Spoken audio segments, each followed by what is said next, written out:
प्यारे बच्चों, आप सभी का स्वागत है। हम देख रहे हैं narration topic. Narration topic English में सबसे मोस्ट आईएमपी टॉपिक के नाम से जाना जाता है। ये काफी कॉम्प्लिकेटेड भी है। अब हम आपके साथ में मिलकर डिस्कस करेंगे नरेशन को किस प्रकार से हम डायरेक्ट से इनडायरेक्ट करते हैं, क्योंकि इससे पहले आप लोगों को नरेशन के डेफिनेशन के बारे में, नरेशन के टाइप्स के बारे में, रिपोर्टिंग स्पीच क्या होता है, रिपोर्टेड स्पीच क्या होता है, ये पूरी चीज आपको भली भांति हम समझा चुके हैं। अब आप लोग साइड हेडिंग ले लीजिए। डायरेक्ट नरेशन को इनडायरेक्ट नरेशन में चेंज करने का कॉन्सेप्ट।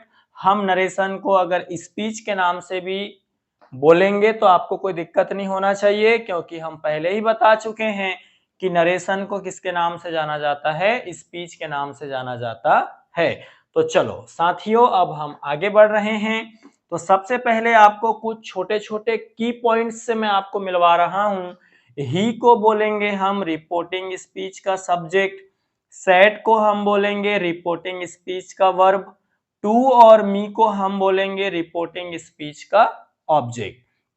उसी प्रकार से इसका सेकेंड पार्ट है, आई को हम बोलेंगे रिपोर्टेड स्पीच का सब्जेक्ट, एम को हम बोलेंगे रिपोर्टेड स्पीच का वर्ब और बिजी को हम लोग बोलेंगे रिपोर्टेड स्पीच का ऑब्जेक्ट। तो अब आप लिखिए रूल नंबर फर्स्ट या कॉन्सेप्ट नंबर फर्स्ट, वो होगा कि डायरेक्ट नरेशन का जो सब्जेक्ट होता है प्यारे बच्चों, उसको हम जैसे का वैसा लिखते हैं। तो ये हमारा पहला पॉइंट हो गया।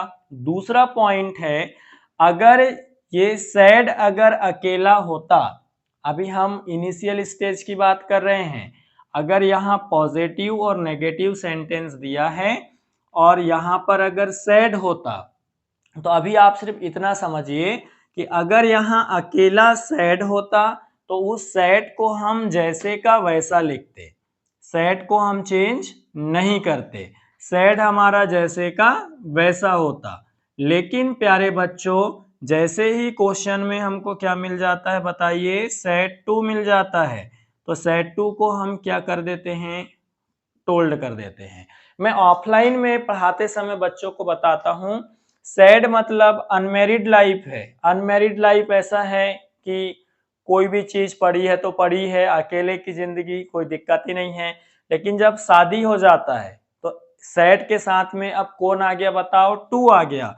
तो जब दो लोग रहेंगे तो डेफिनेटली चीजें बदलेंगी ही बदलेंगी, इसलिए हम सैड टू को फिर किस में चेंज कर देते हैं, टोल्ड में। तो अब आप बताइए यहाँ पर क्या लिखा है, सैड टू, तो ही जैसे का वैसा, उसके बाद में हम सैड टू को क्या कर देंगे बेटा, टोल्ड कर देंगे, ही टोल्ड।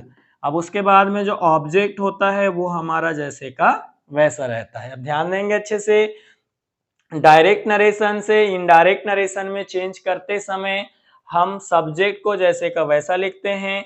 सैड अगर रहेगा तो सैड को सैड ही लिखेंगे, लेकिन अगर सैड के साथ में टू रहेगा तो सैड टू का क्या हो जाएगा, टोल्ड हो जाएगा। और मी जो है ऑब्जेक्ट भी जैसे का वैसा रहता है। अब ये इन्वर्टेड कॉमा को हटाकर हम लोग यहां पर लिख देंगे दैट। इन्वर्टेड कॉमा को हम लोग हटाकर क्या लिख देंगे, दैट। इसके बाद हमको अब चेंज करना है रिपोर्टेड स्पीच के सब्जेक्ट को। तो रिपोर्टेड स्पीच के सब्जेक्ट को चेंज करने के लिए हमको यहां पर एक एस ओ एन के कॉन्सेप्ट को हमको फॉलो करना होता है। ध्यान देंगे, क्या बोला मैंने, रिपोर्टेड स्पीच के सब्जेक्ट को चेंज करने के लिए हमको किसको फॉलो करना पड़ता है, SON को। तो ये SON का क्या फॉर्मेट होता है, इसके साथ हम कौन सी चीजों को अप्लाई करते हैं, इसका रूल्स रेगुलेशन क्या है, ये तमाम बातों को हम नेक्स्ट पार्ट में डील करेंगे। आई होप आपको डायरेक्ट से इनडायरेक्ट नरेशन में रिपोर्टिंग स्पीच को किस प्रकार से चेंज करते हैं ये आ गया होगा। तो हम मिलते हैं जल्द ही नेक्स्ट पार्ट में। बाय बाय, जय हिंद।